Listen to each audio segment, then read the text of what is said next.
Përshëndetje të gjithëve, ju uroj mirëseardhjen. Ky është edicioni informativ i orës 15 drejt për drejtë në Report Televizion, ku do të përcjellim ngjarjet dhe zhvillimet e deri tanishme, përgatitur nga kolegët e Departamentit të Informacionit. E nisim me titujt kryesor.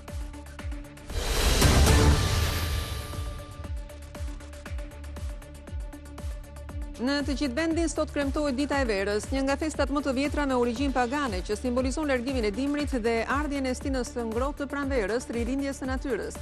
Atmosfera festive dominojnë në Elbasan, ku qindra qytetarë mbushën sheshin për të ndjekur aktivitetet të ndryshme tradicionale. Panajire, muzikë dhe argëtim, po ashtu edhe në kryeqytet.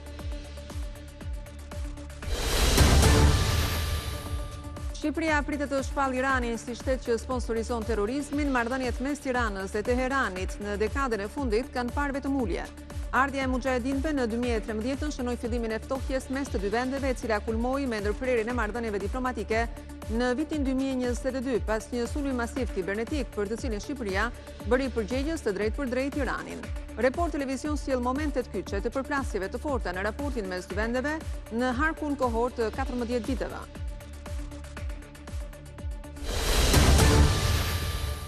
Shtetet e Bashkuara të Amerikës bombarduan ishullin Karg, pikë me rëndësi strategjike për Teheranin, ku kalon 90% e eksporteve të naftës iraniane. Presidenti Donald Trump kërcënoi se nëse nuk zhbllokohet ngushtica e Hormuzit, SBA-t do të shkatrojnë edhe infrastrukturën për punuese të naftës në ishull. Më herët Irani sulmoi ambasadën amerikane në Bagdad dhe lëshoi 30 raketa drejt Izraelit, i cili vijoi sot sulmet.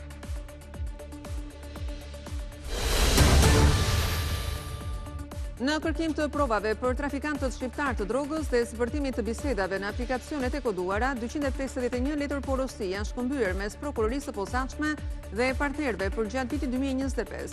Kurrëson Franca me 55 kërkesa për zbërtimin e mesazheve në Sky ECC, si edhe Belgjika me 24 letër porosi.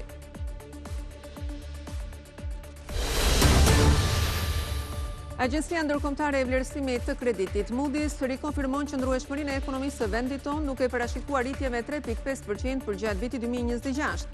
Turizmi mbetet shtylla kryesore ku mbështetet ekonomia shqiptare. Agjencia parashikon ulje të mëtejshme të borxhit publik gjatë 3 deri në 5 vitet e ardhshme, të mbështetur nga respektimi i kuadrit të kujdesshëm fiskal nga qeveria.